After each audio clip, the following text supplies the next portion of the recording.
Қымбатты балалар, бүгін мен өзімнің жүрек жарды тілегімді еліміздің барлық балаларына арнағым келеді. Әр баланың өзінің қауіпсіз сезінуі, мейірім мен махаббатқа бөленіп, дені сау, бақытты әрі өзіне сенімді азамат болып өсуі біз үшін аса маңызды міндет. Сіздер еліміздің де, ата-аналарыңның да ең қымбат байлығысыздар. Сондықтан сіздердің болашақтарыңыздың жарқын болуы үшін біз бар күш-жігерімізді саламыз. Бүгінде мемлекет әрбір қазақстандық балаға жайлы әрі қауіпсіз ортада сапалы білім мен тәрбие беру үшін ауқымды жұмыстар атқаруда.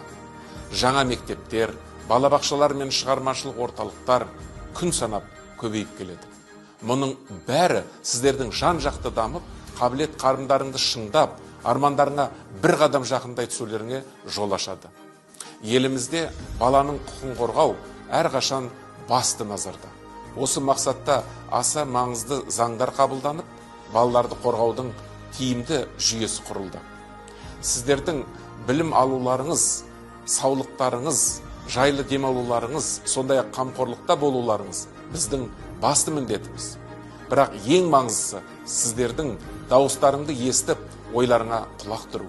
Біз сіздердің арман мақсаттарыңды естіп қана қоймай, оларды жүзеге асыру үшін әрдайым жандарыңнан табылып қолдау білдіреміз.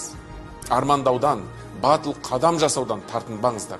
Өйткені ертеңгі ұстаздар, дәрігерлер, инженерлер, сәулетшілер, жазушылар, тіпті барлық көшбасшылар да дәл осындай арманшыл балалардан өсіп шығады.